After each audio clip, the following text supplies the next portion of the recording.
कहते हैं प्यार में इंसान अंधा हो जाता है। ये कहानी बिल्कुल सही साबित होती है और आज की कहानी भी कुछ इसी पर आधारित है। एक लड़का जिसे एक लड़की से मोहब्बत हो जाती है। वे एक दूसरे को पाना चाहते हैं, लेकिन लड़की के परिवार वालों को दोनों का रिश्ता पसंद नहीं था।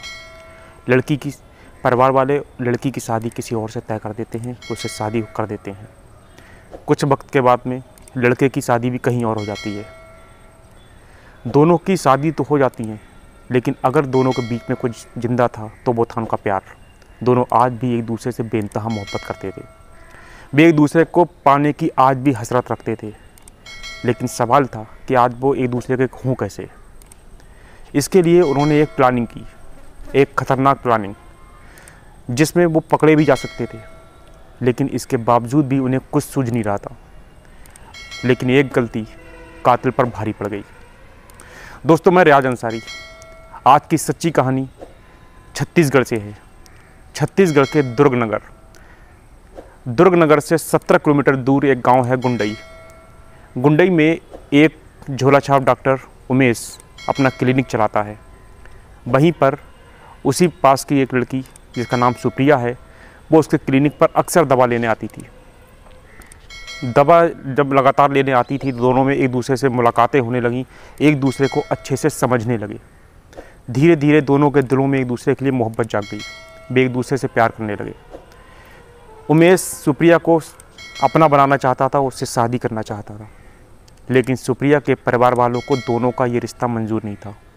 वे सुप्रिया की शादी वहीं पास के भूपेंद्र से कर देते हैं।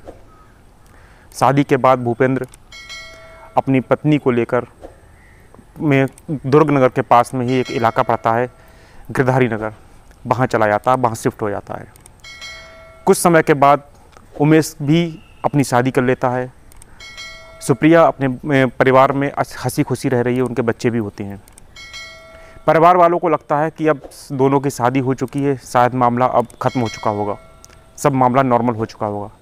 लेकिन इसके बावजूद भी सुप्रिया के दिल में आज भी उमेश की चाहत बरकरार थी।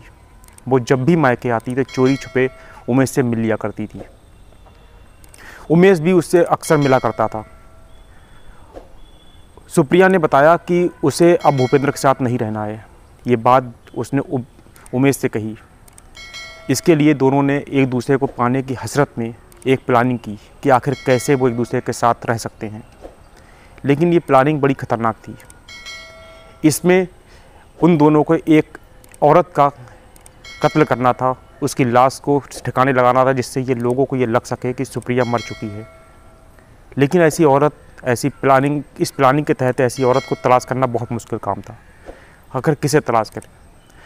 तभी अचानक उमेश को याद आता है कि उसके क्लिनिक पर एक बूढ़ी औरत आती है। उसके आस जानने वाला भी कोई नहीं था, अकेली रहती थी। ऐसे में कोई उसकी तलाश भी नहीं करेगा। वो उस बूढ़ी औरत का इंतज़ार करता है कि कब वो आएगी और कब वो उसका अपना प्लानिंग के तहत उसका काम तमाम करेगा। 15 अगस्त को वो बूढ़ी औरत उमेश के क्लिनिक पर दवा लेने आती है। उमेश उसे दवा देता है और मौका देखकर तकिए से उस बूढ़ी औरत का मुंह दबाकर उसे मार देता है। ये बात प्रदीप, जो उसका दोस्त था उमेश का, उसे बताता है। उसके बाद प्रदीप जो उसे क्लिनिक पर पहुंचकर उमेश के क्लिनिक पे ही जो एक फ्रिज रखा हुआ था, उस फ्रिज में उस लाश को छुपा देते हैं। रात होती है। प्रदीप और उमेश कार से उस लाश को लेकर गिरधारी नगर पहुंचते हैं, जहां पर सुप्रिया का ससुराल थी, जहां वो रहती थी। सुप्रिया के घर के पास में ही एक स्टोर रूम था। वहाँ पर वो लोग लाश लेके पहुँचते हैं, वहाँ रखते हैं। उस स्टोर रूम में बहुत सारे कंडे, लकड़ियाँ वगैरह रखी हुई थी। प्लानिंग के तहत उमेश उस लाश को लकड़ियों और कंडे के सहारे पेट्रोल से जला देते हैं और उसके बाद वे दोनों वहाँ से लापता हो जाते हैं, भाग जाते हैं। काफ़ी देर तक सुप्रिया के परिवार वाले सुप्रिया को तलाश करते हैं, लेकिन सुप्रिया का कहीं पता नहीं था। सुप्रिया कहाँ है? ढूंढते ढूंढते जब स्टोर रूम की तरफ पहुंचते हैं तो वहाँ पर उन्हें बड़ी बदबू सी आती है। देखते हैं वहाँ पर एक शरीर जल रहा है। 15 अगस्त के दिन ऐसी घटना होने पर सुप्रिया के परिवार के लोग इस मोहनपुर थाना जो वहीं पर पड़ता है, उस इलाका पड़ता है, वहाँ पर खबर करते हैं। पुलिस पहुँचती है तो देखते हैं कि वहाँ पर बहुत सारे सुप्रिया के गहने पड़े हुए हैं, कहीं कंगन है, कहीं कुछ है।